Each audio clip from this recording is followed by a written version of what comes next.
Hello nursing officer, स्वागत है आपका हमारे YouTube channel Geeta Jainam academy में। तो आज हम पढ़ेंगे पोस्टपार्टम हेमरेज यानी पीपीएच। आज सबसे पहले हम इसकी डेफिनेशन के बारे में पढ़ेंगे कि पोस्टपार्टम हेमरेज होता क्या है। तो postpartum haemorrhage is a condition in which excessive blood loss occurs during delivery. These affect the mother's condition, increase her pulse rate, reduce blood pressure and causes poor peripheral perfusion। तो कहने का मतलब ये है कि जो पोस्टपार्टम हेमरेज होने एक ऐसी कंडीशन है जिसमें जब प्रेगनेंसी यानी कि जो ड्यूरिंग डिलीवरी यानी कि डिलीवरी के समय जब जो मतलब लेडीज़ होती हैं यानी मतलब प्रेग्नेंट लेडी होती हैं, वो उन मदर्स की जो कंडीशन होती है काफ़ी ज़्यादा ख़राब होने लगती है, क्योंकि जो ब्लड है वो काफ़ी ज़्यादा बहने लग जाता है, रक्त का स्राव होने लग जाता है, जिसकी वजह से जो मदर होती है उनका जो पल्स है वो इंक्रीज़ हो जाती है, यानी हार्ट रेट इंक्रीज़ हो जाती है, रिड्यूस हो जाता है ब्लड प्रेशर, यानी कि जो ब्लड प्रेशर है, क्योंकि जब ब्लड लॉस होता है तो ऑटोमेटिक बॉडी का जो बीपी है वो डाउन हो जाने लग जाता है, एंड जिसकी वजह से कॉजेज पुअर प्रीपेरल परफ्यूजन की कंडीशन भी आ जाती है। तो आज हम पढ़ेंगे पोस्टपार्टम हेमरेज के टू टाइप्स होते हैं। तो two types of postpartum haemorrhage. जो फर्स्ट है primary PPH. In this type blood loss occurs in the first 24 hours of delivery.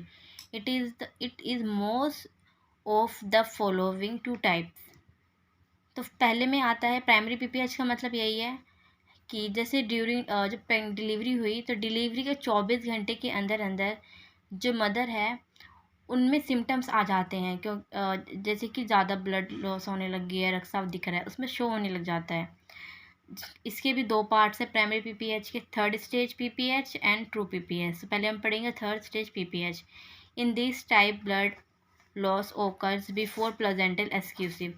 Third stage PPH का मतलब है कि जैसे जब बेबी आउट हो जाता है उसके बाद जो प्लेजेंटा होता है वो तो रिमूव तुरंत नहीं करते हैं, तो उससे पहले ही जो ब्लीडिंग है वो काफ़ी ज़्यादा होने लग जाती है। और ट्रू पीपीएच का मतलब है इन दिस टाइप ब्लड लॉस ओकर आफ्टर प्लेजेंटल एक्सपल्जन। तो जब बेबी आउट हो जाता है उसके कुछ टाइम बाद, मतलब 15 to 30 मिनट्स के अंदर अंदर हमें प्लेजेंटा रिमूव करना होता है, तो उसके बाद ब्लीडिंग स्टार्ट हो जाती है, जिसे हम ट्रू पीपीएच कहते हैं। Secondary PPH. In this type, blood loss may be delayed and occur after more than 24 hours of delivery, generally 1 to 2 weeks or up to 6 weeks after delivery. Secondary PPH का मतलब ये है कि delivery के बाद यानी पोस्ट डिलीवरी जो mother है उसका जो रक्तस्राव होता है यानी ब्लड लॉस होता है वो तुरंत नहीं होता, वो 24 घंटे के बाद नहीं शो होता, वो जो होता है फर्स्ट टाइम में ही शो होता है, यानी फर्स्ट प्राइमरी पीपीएच में शो हो जाता है 24 घंटे के अंदर। लेकिन जो सेकेंडरी पीपीएच है उसमें जनरली 1 to 2 वीक्स में शो होता है, या फिर आफ्टर 6 वीक्स के बाद ही शो होता है, पता चलता है, तो इसे सेकेंडरी पीपीएच कहेंगे। इसके कई कारण होते हैं, जैसे कॉजेज़ में फर्स्ट आता है मेरा प्राइमरी पोस्टपार्टम हेमरेज, और इसके भी कई पार्ट्स हैं प्राइमरी पोस्टपार्टम हेमरेज के, जिसमें से फर्स्ट है हमारा atonic uterus. It is the most common cause of PPH with placental separation, since the torn uterine muscles can't be compressed back and they lose tone. The uterus does not contract properly after delivery. Atonic uterus का मतलब है कि जब delivery के बाद जब baby out हो जाता है तो हमारा जो यूट्रस होता है वो सही से कॉन्ट्रैक्ट नहीं हो पाता, उसकी जो पेशियाँ और मांसपेशियाँ होती हैं वो संकुचन नहीं कर पाती हैं, जिसकी वजह से जो पीपीएस की कंडीशन है वो स्टार्ट हो जाती है, यानी ब्लीडिंग की मात्रा बढ़ जाती है, रक्तस्राव होने लग जाता है। ट्रोमैटिक सेकंड है traumatic. It indicates the damage to reproductive tract during delivery, vaginal और सर्वाइकल टीयर्स। जब डिलीवरी के समय जब ब्लीडिंग होती है उसके बाद रिप्रोडक्टिव या उसके समय रिप्रोडक्टिव का जो हमारा रिप्रोडक्टिव सिस्टम होता है ड्यूरिंग डिलीवरी, वेजाइनल और सर्वाइकल टीयर्स, उसमें चोट लग जाती है, जिसकी वजह से ट्रॉमा हो जाता है, ब्लीडिंग स्टार्ट हो जाती है। इसमें risk factors are haemorrhage due to traumatised uterus, cervix and vaginal after spontaneous or operative delivery. Haemorrhage में आपका ट्रोमेटिक आता है यूट्रस में किसी प्रकार से क्षतिग्रस्त हो गया है या सर्विक्स में किसी प्रकार से क्षति पहुंच गई है, and vagina after spontaneous of operative delivery, या फिर वेजाइना में जो ऑपरेटिव डिलीवरी होती है यानी सर्जरी होती है जिसकी वजह से वेजाइना पे असर पड़ जाता है, तो उसकी वजह से भी हमें हेमरेज हो जाता, ट्रोमेटिक की कंडीशन आ जाती है ट्रोमा की। डिले ड्यूरिंग एपिस्टमी एंड लैक्रेशन, जब नॉर्मल डिलीवरी कंडीशन होती है जिसमें बेबी को नॉर्मल आउट होना होता है, उस टाइम पे जो हमारा एपिस्टमी होता है और लैक्रेशन की स्थिति आती है तो उसमें डिले हो जाता है, जो नीचे कट मारते हैं जब बेबी आउट करने के लिए। कई बार जो प्रेगनेंट लेडी होती है उनका मुंह काफ़ी ज़्यादा छोटा होता है जिसकी वजह से बेबी आउट होने में थोड़ी प्रॉब्लम होती है, तो अगर एपिस्टमी कंडीशन कट मार देते हैं तो बेबी ईजिली आउट हो जाता है। लेकिन अगर उसमें डिले हो जाता है तो कंडीशन आ जाती है पीपीएच की, क्योंकि ब्लीडिंग होने लग जाती है। और थर्ड आता है हमारा mixed. It refers to the combined effect to atonic and traumatic causes. तो इसके अंदर हमारा एटॉनिक और ट्रोमेटिक दोनों कंडीशन आता है। जैसे एटॉनिक में मैंने क्या बताया था आपको, जैसे कि जो हमारी यूट्रस है वो सही से अच्छे से कॉन्ट्रैक्ट नहीं हो पाता, संकुचन नहीं कर पाता, जिसकी वजह से उसमें पीपीएच की कंडीशन उत्पन्न हो जाती है, यानी ब्लीडिंग सख्त हो जाता है, हार्ट रेट बढ़ जाती है, ब्लड प्रेशर लो हो जाता है।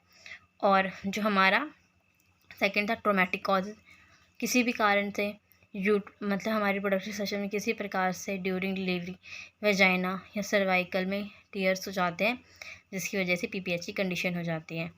ब्लड कोगुलेशन डिसऑर्डर, एक्वायर्ड और कंजेनाइटल ब्लड कोगुलेशन डिसऑर्डर में कॉज पीपीएच। जो हमारा ब्लड कोगुलेशन डिसऑर्डर है वो मेन कारण क्या है, कंजेनाइटल ब्लड कोगुलेशन डिसऑर्डर की वजह से ही पीपीएच की स्थिति उत्पन्न होती है। Thrombin refer to coagulopathies and vesicular abnormalities that increase the risk of primary PPH. ये तो है ही हमारा कंजेनाइटल ब्लड कोगुलेशन डिसऑर्डर। उसके अलावा जो हमारे थ्रोम्बिन रेफर्स होते हैं उसमें कोगुलोपैथीज और वेसिकुलर एबनॉर्मलिटीज़ के कारण जो हमारा प्राइमरी पीपीएच की कंडीशन उत्पन्न हो जाती है। और इसके बाद coagulopathies abnormalities von Willebrand disease, haemophilia AB, idiopathic thrombopenic purpura और एक्वायर्ड कोगुलोपैथी, सारे नाम हैं कोगुलोपैथीज एबनॉर्मलिटीज़ के जिनकी वजह से पीपीएच की कंडीशन उत्पन्न हो जाती है। वेसिकुलर एबनॉर्मलिटीज़ में क्या क्या आता है, प्लेजेंटल ऑब्स्ट्रक्शन, हाइपरटेंशन और प्री एक्लेम्सिया। प्लेजेंटा जो है सही से निकलने मतलब क्या कहते हैं प्रॉपर्ली आउट नहीं हो पाता, कुछ पार्ट उसके रह जाते हैं। हाइपरटेंशन का मतलब है बीपी ज़्यादा हो जाता है, या प्री एक्लेम्सिया का मतलब भी यही होता है। पीपीएच का फर्स्ट पार्ट हमने पढ़ा था कॉजेज़ में पढ़ा था हमने प्राइमरी पोस्टपार्टम हेमरेज, और कॉजेज़ का जो हमारा सेकंड कॉज है वो है सेकेंडरी पोस्टपार्टम हेमरेज। तो फर्स्ट तो हमने डिटेल में पढ़ लिया, सेकंड पढ़ते हैं सेकेंडरी पोस्टपार्टम हेमरेज, जिसका फर्स्ट है retained parts of placenta and membrane, blood clot और अ प्लेजेंटल पॉलिप। जो रिटेन्ड होता है यानी जो हमारा प्लेजेंटा के जो पार्ट्स होते हैं उसके मेम्ब्रेन्स होते हैं और ब्लड क्लोट्स होते हैं और प्लेजेंटल पॉलिप वो ठीक तरह से रिटेन नहीं हो पाते हैं, जिसकी वजह से सेकेंडरी पोस्टपार्टम हेमरेज की कंडीशन उत्पन्न हो जाती है। Separation of infected retained parts, जो हमारा संक्रमित से बचे हुए हिस्से होते हैं यानी separation of infected retained parts, उसमें संक्रमित से बचे जो हिस्से होते हैं वो अपने आप ही अलग होने लग जाते हैं। थर्ड है हमारा infected caesarean section wound, genital tract lacerations और प्लेजेंटल साइट। इसका मतलब है कि ऑपरेशन के बाद, क्योंकि कुछ ऑपरेशन होता है कई लेडीज़ का जो नॉर्मल नहीं हो पाता है डिलीवर, तो उसके टाइम पे जो वुंड होता है सर्जरी के दौरान LACS होता है, उसमें जो वुंड होता है पेशेंट का मदर का, तो सही से उसमें इन्फेक्टेड हो जाता है, या फिर जेनिटल जो ट्रैक होता है उसमें उसमें लिक्रेशन हो जाता है या फिर प्लेजेंटल की साइड की तरफ से हो जाता है। और फोर्थ है हमारा fibroid polyp, necrosis and slowing of it tips.